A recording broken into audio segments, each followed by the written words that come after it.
Hey, and welcome to Turo Fitness Podcast, a podcast for people who want to get no BS information about fitness and know that fitness is about so much more than losing scale weight. It's about feeling confident in your skin and empowered in your life. I'm your host, Turo Virta, personal trainer, strength and nutrition coach, and most of all, a husband of my beautiful wife, Miriam. Each week, my guests and me will give you some no BS fitness tips and motivate you to take action in your own personal fitness journey as we talk about nutrition, exercise, mindset, personal development, and executing in life with enjoyable but still effective strategies. If your goal is to look better, feel and be strong and experience transformation from inside out, you, my friend, are in the right place. Thank you for jumping in, and now let's jump into today's episode.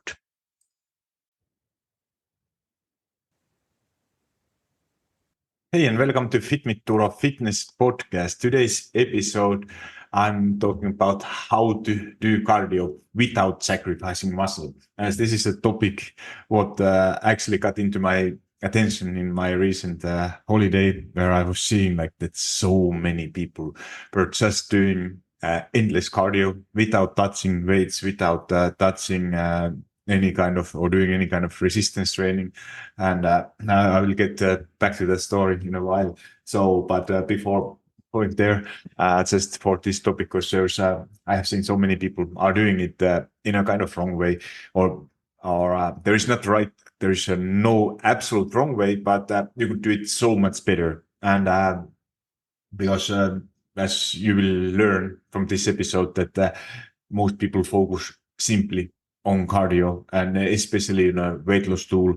And in this episode, I will talk about principles, how you can combine and get the most out of if your main focus is on cardio without sacrificing muscle, or on the opposite, how to get most out of your strength training without losing all cardio. So but let's get into this episode. But before going there, I just wanted to share a little bit about my recent holiday, as we were 1 week in Norway doing some cruise with the ship, and going with the ferry or with a cruise boat, cruise ship for 4 different places, 4 fjords in Norway, and that was amazing experience. I've never done that kind of thing before, and it was really great experience. Like basically, because with my wife, we are persons who love to travel, and we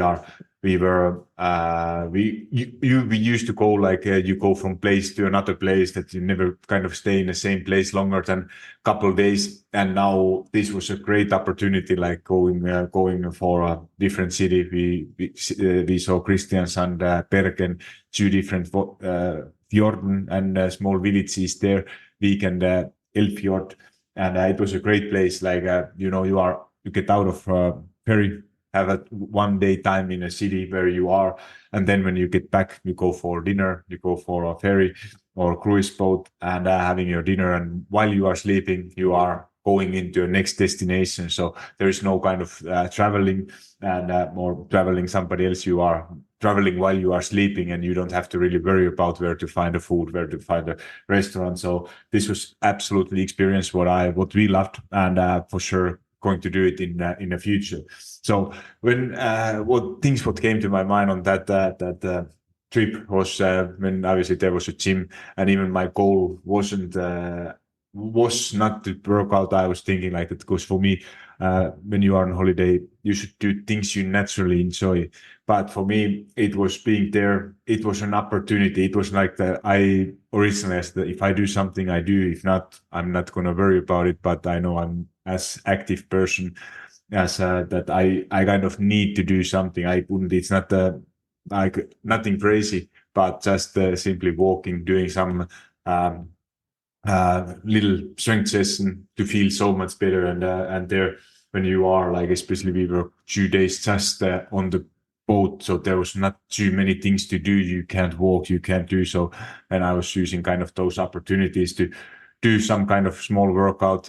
We was participating like kind of group lessons, and being as a participant, because that's something what I haven't done too much, and it's a great experience to experience how like people who are participating for group sessions being on the other side, because usually I'm the one who is telling what to do, and now being able to participate and see what kind of things like making notes, like how music is impacting, what kind of exercises, how the mood is within the group. So kind of amazing experience. And then end of the league, it was like kind of last day of the trip.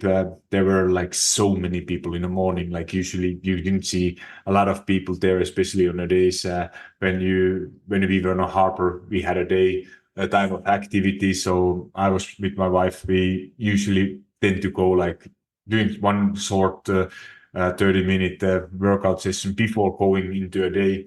And there were not many people. Like there were like 2-3 people from 2000 in an amazing gym, and that wasn't actually a big surprise. And but some there was the very last day where like there was like 30 cardio machines, and on the very last day those machines were full. There was nothing. I was the only person doing weights, and everybody else were doing some form of cardio.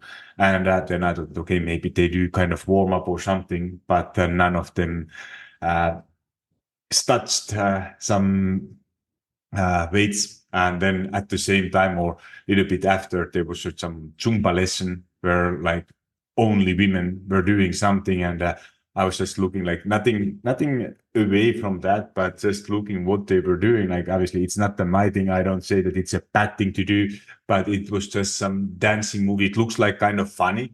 To be honestly, I have never tried it, so I can't say how it is. It's obviously dancing is not my thing. I'm not the one who enjoys it. I respect all those who are enjoying it, but for me, in a fitness perspective, how it's affecting, like obviously it's a way to move, like walking. It's a dancing. If you enjoy doing it, you stay consistent.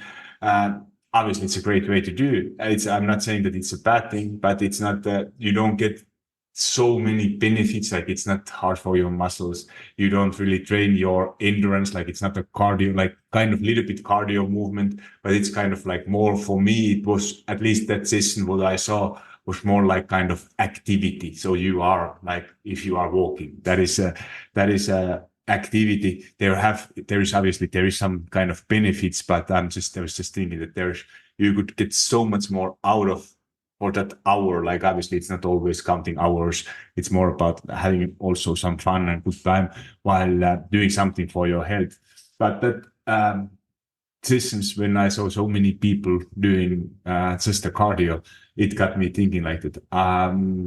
Why, how you would, if you are, or if you are listening this and thinking like that, what is wrong with the cardio? Like obviously there's nothing wrong, but so many people, what I see is that you do only cardio, and especially like in these kind of situations after holiday, because there is for many people there is that guilt a little bit, like as you know you have been overeating, you haven't been moving that much. Now you have to do something, you have to sweat a little bit, you have to burn calories because you were eating way much more or drinking way much more than usually. And now, you do some cardio sessions, so you burn more calories. So for many people, it is kind of either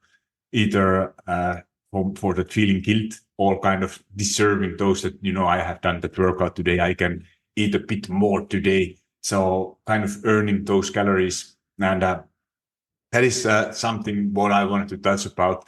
And this in this episode to do how to actually do that cardio without sacrificing too much muscle.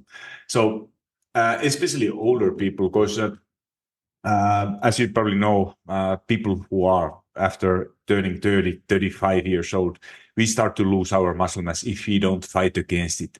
So it's especially that is age what we have to start to pay attention for our bodies and our muscle mass, because obviously the benefits of cardio, there is it's important too. There is a heart health.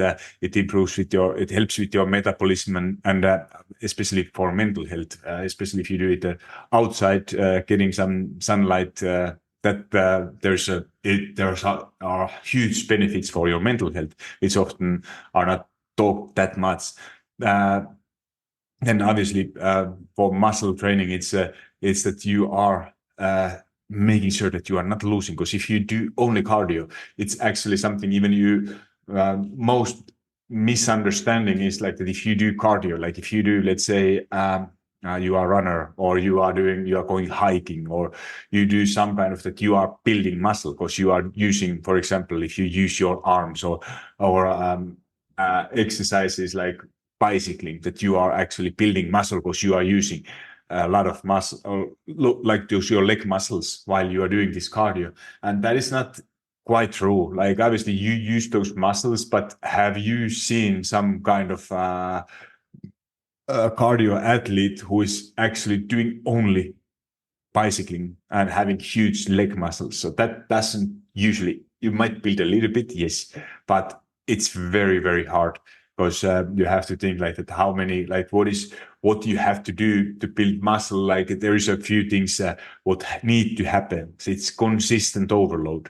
So you have to do always something more. So it means doing same exercise, like let's say squat is a good example. So you are doing same exercise, and now you do 10 repetitions with, you put some extra weight, either in the beginning might be your body weight enough, then you have to add something. So it becomes easier. Your body have built muscle that you are able to do those 10 repetitions. Then you have to add, to be able to make it effective, that body continues building muscle, you have to add something. So it's either doing more repetitions or doing more, or adding more weight. So it's so that you are building actually muscle.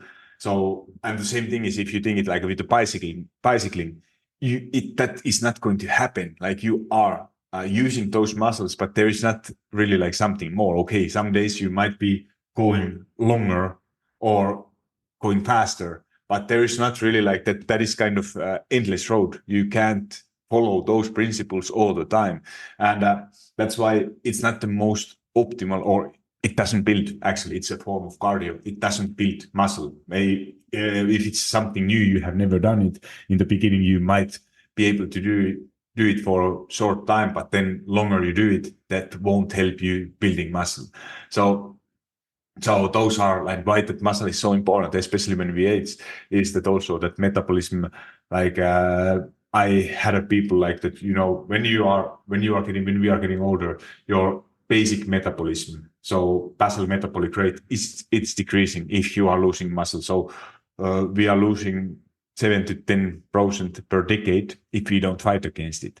So that is a massive. And if you think that how much then it's per calories, it could be. I worked with the clients who were able to raise their daily basal metabolic rate with 2, 3, 400 calories per day without actually doing anything. So just simply adding strength training, doing it in the right way, and that is think what kind of benefits you can have having a 200-300 calories more or higher metabolism. It's like doing half an hour, 1 hour cardio session without actually doing it. So it's those are the benefits, like kind of long term with strength training and preventing that you are not losing muscle mass. So then what kind of cardio is then preserves that muscle? So obviously if you go always long sessions, like marathons, that kind of stuff, that is probably the worst thing, what is actually not beneficial for your muscle. So you are going to, because as soon as your body start to use energy as a source, maybe you want to use it as a fat, but fat is not always the source what for your body is easiest available. So then your body start to use muscle as an energy source, and then that's why you are, especially if you do only excessive amount of cardio, that is when you start to actually lose muscle when you do that kind of long form cardio. So what is then what type of cardio? And the best ones are like short interval, like kind of HIIT type of cardio. So it's a method like what you could be doing if you do it with the running, you could be doing like a HIIT kind of sessions, like with the jumps or something. So in short, I don't explain what it is because I assume if you're listening this, you know what it is. So it's basically just short-term, high-intensity periods followed by longer break. So, for example, 20-second work, 40-second off, and that you could be doing with the running or some kind of other form of exercise. So then, what is other good way is kind of low intensity steady state cardio. It's called somewhere called LISS, and that is kind of what is low stress for your body, and that is often what is called zone 2 cardio. So it means that kind of cardio, what feels relatively easy. So if I do, for me, for example, I believe I have decent or pretty good endurance, and for me, still my zone 2 cardio is rapid fast walking.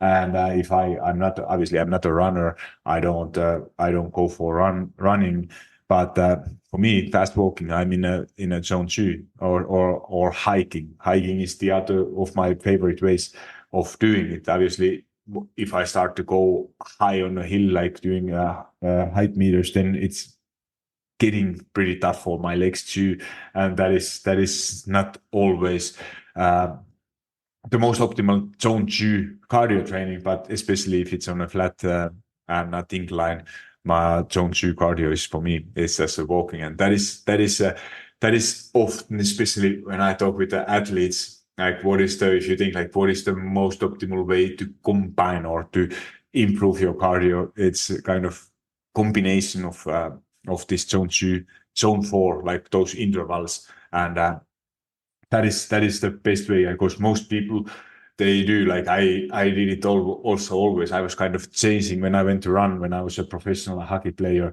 I went for a run, and I was kind of chasing that feeling of being tired, that I did a good workout. And that is like I was the time, now it's time to run. I went to run. I was running 10 kilometers for an hour or 12, and then I was tired.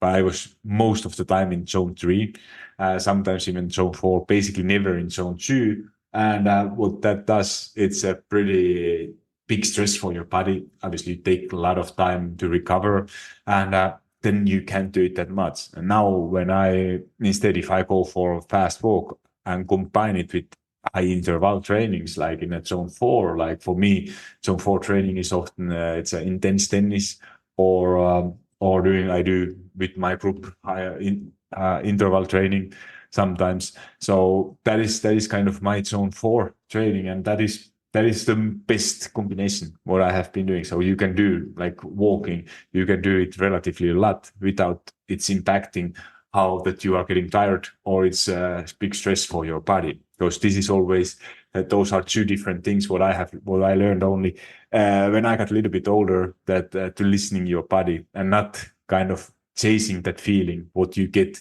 because it's like especially if you come with a background like myself with an athlete, and you come like you need to feel tired. If you're not tired, it wasn't a good workout. That was the kind of mentality, but luckily got over that, and that is what you don't need to do. You don't need to feel always tired or feels or do so much to get actually or to see results. So sometimes it's working smarter is better way than working harder. And then all kind of circuit trainings, like combining these things, obviously like doing some cardio and strength. So you are doing kind of both things all together. And then like if I would need to choose one of those popular machines which are on the gym, like elliptical treadmill, I would probably go for a rowing machine. So it is that is probably for me, that's basically the best machine you could be doing. Just simply thinking of preventing muscle mass, which is a kind of full body workout, and balances that strength and cardio part. So that is like throwing. It's a one strength exercise, very good for your back, and obviously you are doing hundreds of those repetitions, but it's still it's amazing way you are in, your legs are also involved, your core is involved, so there is a lot of muscles instead of thinking like walking or cycling or that kind of stuff, where is very few, there's not as many muscles as in a row. But it's just opinion. I personally gotta be honest, I don't do it a lot. I rather do it outside of my all my workouts, as I do. I believe I do enough for myself, but for that's just my opinion about what is safe. I often get kind of questions that what is the best form of cardio. So just share some idea. So how then, what kind of how the plan would look like, that if you are someone who want to do like a kind of both, and you don't want to sacrifice your muscle mass just to see goals of doing cardio. So I just designed brand new program. So most important is to understand is that that you kind of don't try to do everything at the same time. So I'm a big believer you could be doing like there are basically two different ways how to do it. So you could be doing kind of all the time, little bit of everything, and there's nothing wrong with that. I'm just a big believer of doing something like focusing only one thing at a time. And then let's say that you focus on 1 month for endurance or cardio, or 2 or 3 months, and then focusing on building muscle, and just simply adding like doing different type of training. Like I just talked with one of my members who is actually following and doing all my workouts, what I do myself too, what I have in my membership coaching for all my clients. And I have built those programs basically doing totally different things. Like that's what I follow too. I love, because I'm a person who actually hates doing strength training. I don't enjoy it at all. It's just something that I know I must do. I'm 42. Even my aorta is enlarged. I can't do it in a way. I can't do any heavy lifting, but I gotta be careful with the weights. But it's that I can't stop it. I can't. I know I was a decade without doing it, and I started to have back pain, gaining weight. Didn't feel good about myself, and now it's not. I try to do it like it's 2, 3 times a week. What I do, but I know that I must do it. And the way how I found it that it sucks the least is that I focus basically different things. I have created different kind of programs for my membership and for my members. So it's every time like 3 months, like let's say for next 3 months, my focus is simply on building muscle. I have an amazing 3, 4 phase program for that. And it's 1 month each phase. You focus on maximum strength, you focus on kind of hypertrophy, and you focus on muscle endurance. Then next program could be just simply focusing on cardio, improving cardio for next 3 months. And that is the goal, is just to simply maintain your muscle mass and improve cardio. That's for next 3 months. Then next 3 months, I might focus on my athletic performance. So focusing on different things. Like I'm still ice hockey referee, so I love to do those kind of things. What I need for ice hockey, even that's not my profession. I'm not professional or anything like that. But it's something different. And then maybe after that, I do like a strongman program, which I actually, believe or not, I built a program for strongman program. So how the strongest man in the world, how they are training. And then next one could be focusing on powerlifting. So just different kind of things, where I think I have 12 different programs in my for my members, and those are all like three different usually one program, it takes like 3, 4 months to go through. And now I just created a cardio program, and this is something what I prefer, like for strength training. Like it was I'm talking way too much probably, like jumping from topic. I get so excited. Sorry if it was not clear what I wanted to say, but I'm basically in cardio program. There's I create the most programs are 3 times per week, 2 to 3 times per week workouts, sometimes 4. Like in this program, you can choose between 3 and 4 or 2 to 4 times per week. And basically every workout is designed that you have a different type of strength training, because strength training, there is an important thing is to do different kind of things, like focusing on maximum strength, hypertrophy, and endurance. So strength endurance. What is the difference between these things? Maximum strength is basically high weights, low repetitions, not more than 5 repetitions. Hypertrophy is around 6 to 12 repetitions. And then endurance, muscle endurance or strength endurance is 12 to, let's say, 20 repetitions. So higher repetitions, and you work kind of all those 3 zones. How you can do it? You can divide it in individually for each single workout. But what I prefer to do, that it's like in this program, you are basically doing 1 workout per week, just in half an hour for each way, and then half an hour on strength training or cardio training. So different kind of cardio. Sometimes it's interval, sometimes it's low intensity. So it's kind of that combination what gives the best results in the long term.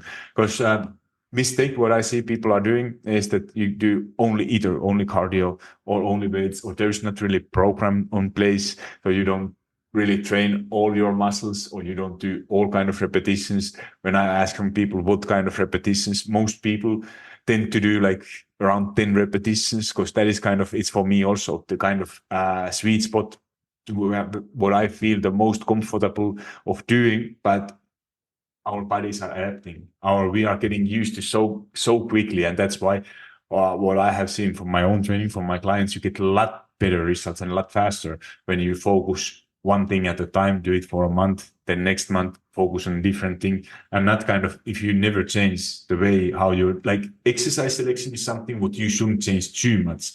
Like obviously some kind of variation you need to have, but you don't need to search some YouTube exercises. They are those basic exercises. They might be boring, but they are the most effective. And some variations of those, like bench presses, incline presses, squats, that is all what you need. But just changing those amount of repetitions, amount of weight, it keeps it interesting. And if you change your goals, those are the best ways how to do it. And then when it comes to nutrition, like nutrition is, if your goal is to preserving that muscle, obviously you probably know that protein is the most important macronutrient. That is like, even when you do cardio, you need a lot of carbs, like as an energy source, but protein is the fuel for your muscle. So it helps to repairing and building that muscle.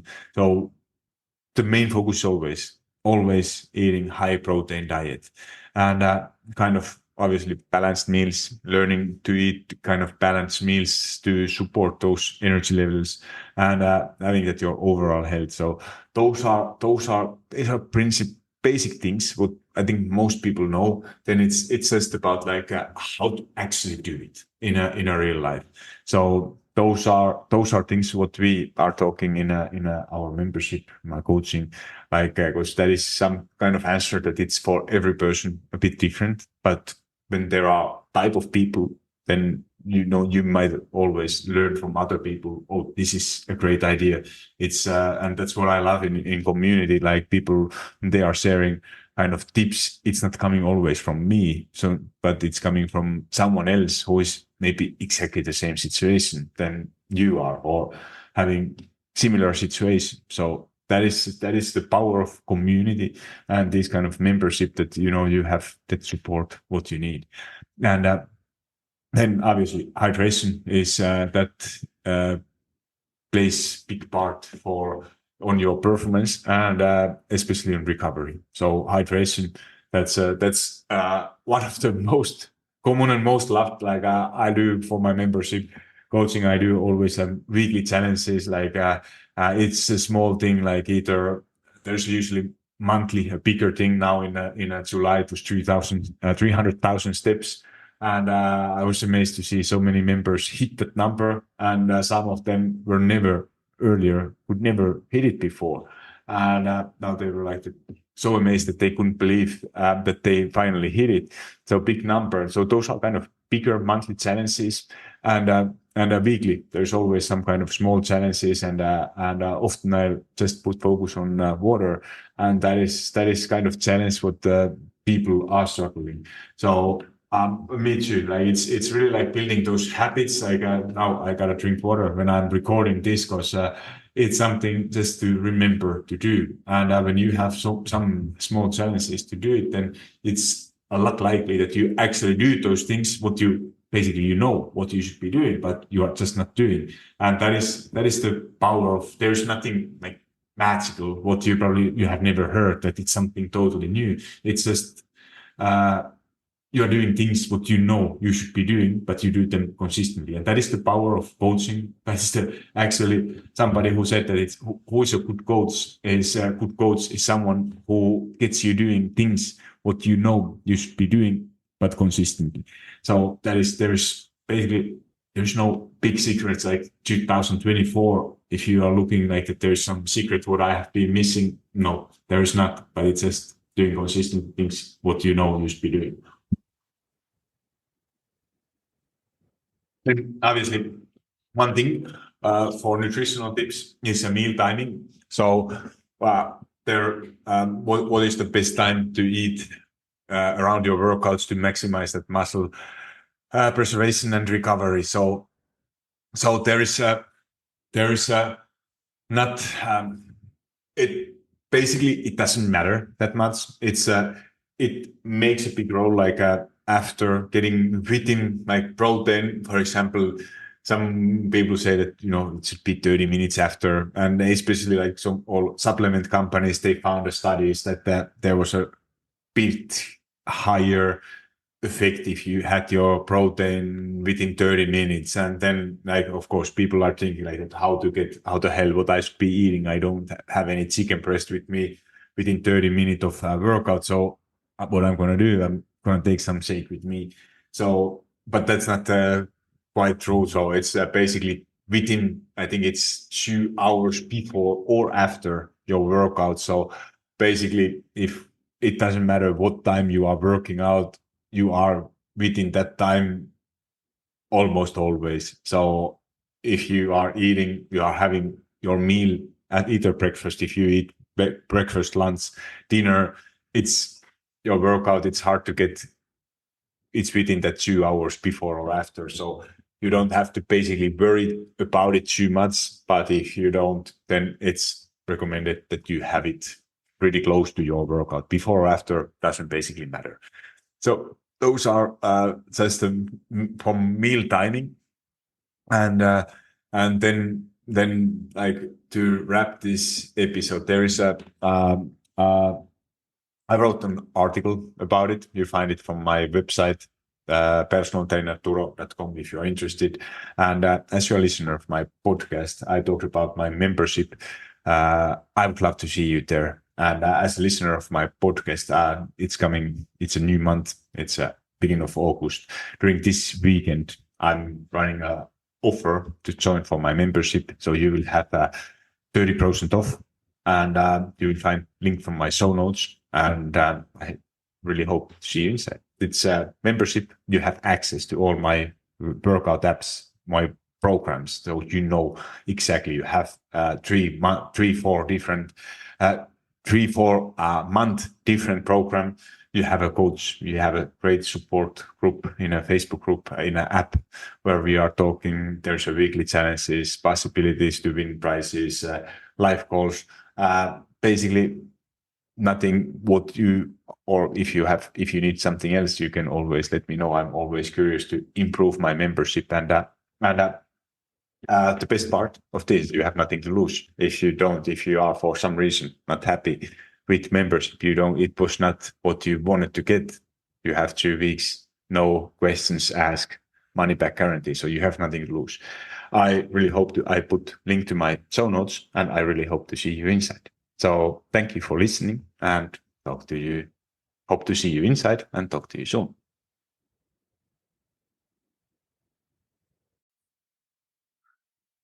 Hold up, friend. Do you love Fit Me Turo Fitness podcast? If so, the best way to say thank you is to subscribe to the podcast and leave a review on iTunes. I know every podcaster wants you to leave a review, but it's because those reviews help the podcast to reach more people. I truly want to know what you think, and if this particular episode resonated with you, would you also please share it? Either send a link to someone who you think will find it valuable, or take a screenshot and post it into your social media and tell your friends and family why they should listen it. Make sure you tag me so I can hear your feedback and give you a little love.